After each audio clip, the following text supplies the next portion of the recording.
Hello friends, welcome to एमिकम series. Friends, एमिकम series के आज के इस वीडियो में आज हम पढ़ने जा रहे हैं new topic of coordination compounds, जो कि है आइसोमेरिज्म ऑफ कोऑर्डिनेट कॉम्प्लेक्सेस। तो शुरू करते हैं आज का एमिकम सीरीज़ का नया video. Isomerism in coordination compound या केमिस्ट्री। जैसा कि हमने आइसोमेरिज्म पढ़ी है ऑर्गेनिक केमिस्ट्री की, तो डेफिनेशन के अकॉर्डिंग यहाँ पर जो डिफाइन करेंगे इसको, वो करेंगे सेम मॉलिक्यूलर फार्मूला,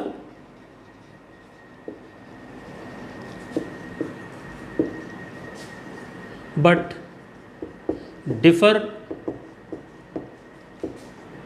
स्ट्रक्चर।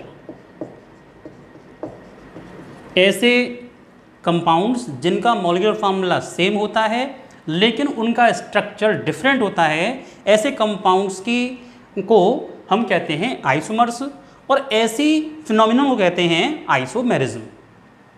यहाँ थोड़ा सा जाएंगे हम ऑर्गेनिक केमिस्ट्री में। जैसे हमने वहाँ पढ़ा था डिफरेंट टाइप के हमने आइसोमर्स पढ़े थे, जिसमें से कि दो आते हैं मेन। पहला है स्ट्रक्चरल आइसोमेरिज्म और सेकंड है ज्योमेट्रिकल स्टीरियो आइसोमेरिज्म। उसके भी पार्ट्स होते हैं स्ट्रक्चरल के, जैसे कि position isomerism, functional isomerism, chain isomerism, metamerism, tautomerism, ring isomerism.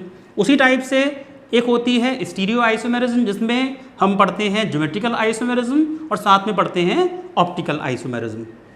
वैसे ही एक और आती है जो हम क्लास 11 में पढ़ चुके हैं, कन्फर्मेशनल आइसोमेरिज्म, जिसमें कार्बन कार्बन सिंगल बॉन्ड में रोटेशन होना मस्ट है। जैसे कि हमने पढ़ा था वहाँ पर स्टैगर्ड फॉर्म और एंटी फॉर्म और एक्लिप्स्ड फॉर्म। अब इसमें कैसे करना है हमें, एग्जाम्पल एक बार और देखते हैं ऑर्गेनिक केमिस्ट्री का। जैसे हमने लिखा C2H5OH, या इसको हम कंबाइंड फॉर्म में लिखेंगे C2H6O। क्या हुआ मॉलिक्यूलर फार्मूला? C2H6O। हम बनाएंगे इसका स्ट्रक्चरल फार्मूला CH3CH2OH। तो ये क्या हुआ? C2H5OH, यानी कि इसे बोलेंगे हम इथेनॉल। अगर हम इसका बनाएं स्ट्रक्चरल आइसोमर तो क्या बनेगा? यहाँ बनेगा CH3OCH3। यहाँ पर भी number of carbon atom 1 and 1 2 हैं, नंबर ऑफ हाइड्रोजन एटम यहाँ पर 6 हैं, नंबर ऑफ ऑक्सीजन एटम यहाँ पर 6 हैं, और इसे बोलेंगे हम डाई मिथाइल ईथर। इसी टाइप से हमें पढ़ना है आइसोमेरिज्म इन कोऑर्डिनेशन कंपाउंड्स। देखते हैं यहाँ पर भी मैटर वही है, कोई चेंज नहीं है। यहाँ पर भी टाइप्स वही रहेंगी। जैसे यहाँ पर फर्स्ट टाइप रहेगी स्ट्रक्चरल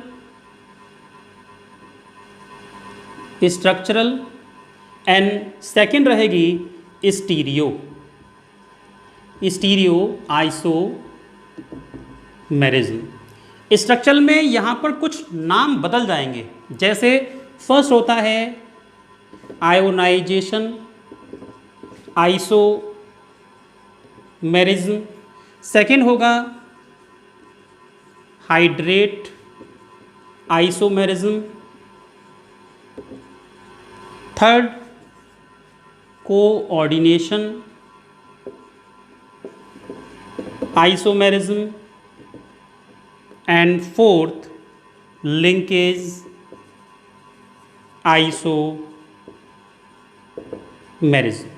इसी टाइप से यहाँ पर भी दो होंगे। फर्स्ट होगा ज्योमेट्रिक आइसोमेरिज्म एंड सेकंड होगा ऑप्टिकल आइसोमेरिज्म। फर्स्ट देखते हैं आयोनाइजेशन आइसोमेरिज्म। जैसा कि नाम से हमें क्लियर हो रहा है, आयोनाइजेशन यानी कि जो काउंटर पार्ट है और जो कोऑर्डिनेशन स्फीयर है उसमें जो नंबर ऑफ आयंस है वो कैसे होंगे। एग्जाम्पल देखते हैं इसमें CONH3 4Cl2 SO4। अगर इस केस में इस मॉलिक्यूल को, इस कॉम्प्लेक्स कंपाउंड को या कोऑर्डिनेट कंपाउंड को आयोनाइज कराया जाए तो कुछ इस टाइप से आयोनाइज होगा CONH3 4Cl2 2 positive and SO4 2 negative. जो आयोनाइज्ड है काउंटर पार्ट क्या होगा, SO4 2 नेगेटिव की फॉर्म में आयोनाइज हो जाएगा। सेकेंड केस, इसी का जो सेकेंड स्ट्रक्चर है उस केस में CONH3 4 SO4 एंड Cl2 इसको आयोनाइज कराएंगे तो क्या बनेगा CONH3 4 SO4 2 positive plus 2Cl 1 negative. दोनों ही केस में जो आयोनाइज्ड पार्ट है यानी कि आयंस हैं वो फर्स्ट केस में SO4 2 नेगेटिव है, सेकेंड केस में 2Cl 1 नेगेटिव है। यानी कि अगर हम देखें तो यहाँ पर 1 + 1 2 आयंस हैं और यहाँ पर 1 + 2 टोटल नंबर ऑफ आयंस 3 हुए।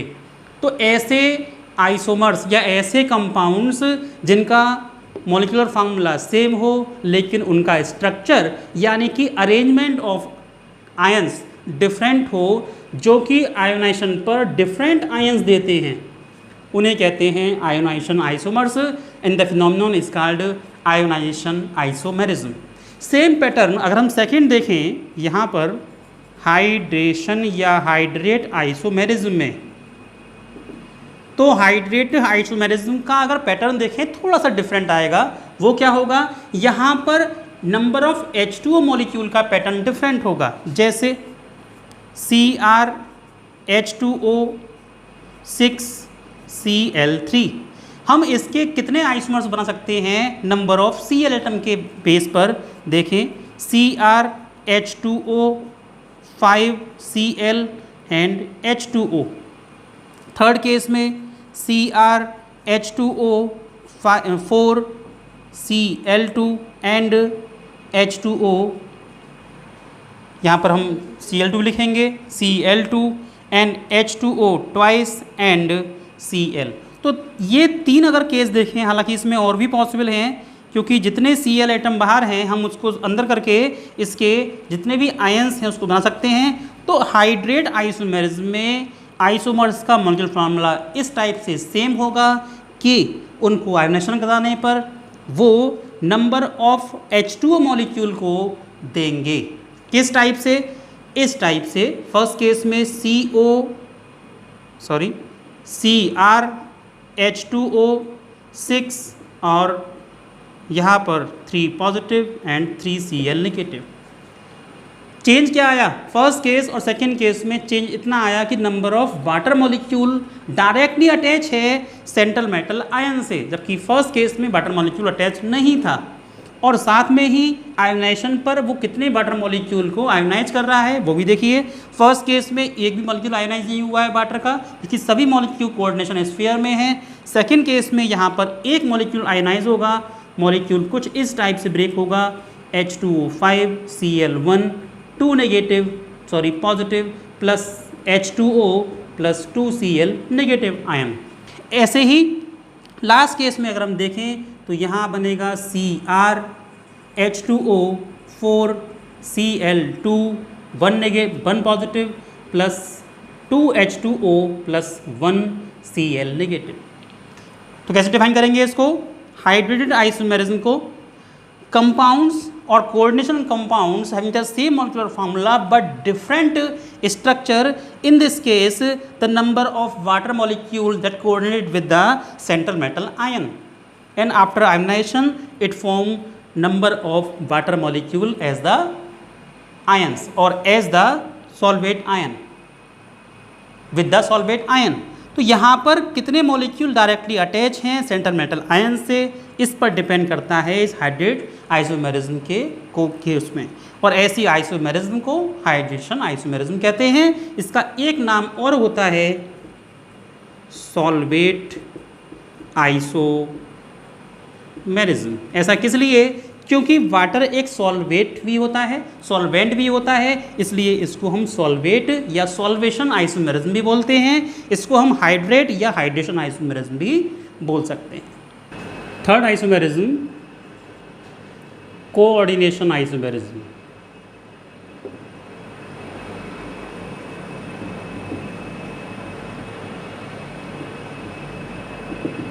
इस टाइप की आइसोमेरिज्म में फिर से वही कहेंगे, same molecular formula but different structure in that manner that the coordination sphere change with the atom। ligands बदल जाते हैं या फिर कोऑर्डिनेशन स्फीयर में जो हमारा सेंटर मेटल आयन है वो चेंज हो जाता है। क्या करना होगा इसके लिए? ऐसे कंपाउंड्स या ऐसी आइसोमर्स में नेगेटिव एंटिटी और पॉजिटिव एंटिटी, यानी कि बोलें तो कैटायनिक एंटिटी और एनायनिक एंटिटी दोनों ही प्रेजेंट होती हैं। कैटायन के साथ साथ एनायनिक एंटिटी दोनों प्रेजेंट होती हैं। देखिए एग्जाम्पल, CuNH3 6 एंड CrCN6। यहाँ पर एक पॉजिटिव होगा और नेगेटिव होगा, बस इतना मान लेते हैं। IUPAC के अकॉर्डिंग इसको हम देखते हैं।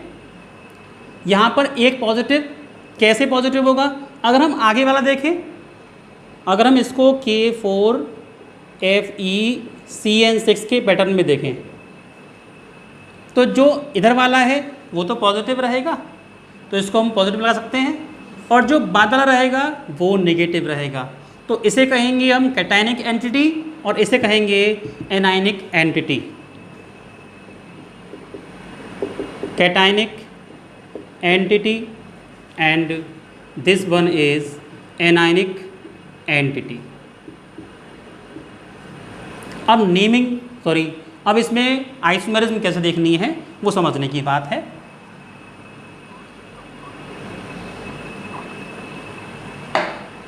सेकेंड केस में क्या होता है, जैसे हमने इसको लिखा CuNH3 6 एंड CrCN6। इस केस में या तो लाइगेंड्स अपनी पोजीशन चेंज कर लेंगे सेकेंड आइसोमर में, या फिर सेंट्रल मेटल आयन अपनी पोजीशन चेंज कर लेगा और कुछ इस टाइप से बनाएगा CrNH3 6 एंड CuCN6, यानी कि कोऑर्डिनेशन स्फीयर ही कंप्लीट चेंज हो गया। सेंट्रल मेटल आयन जो है उसने लाइगेंड्स की कंडीशन ही चेंज कर दी। एग्जाम्पल नेक्स्ट लेते हैं, CuCl4 and PtBr4। Second case में क्या बनाएगा ये CuBr4 and PtCl4।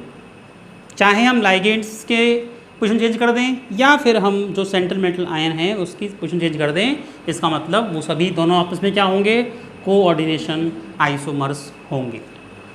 Fourth isomerism is linkage isomerism.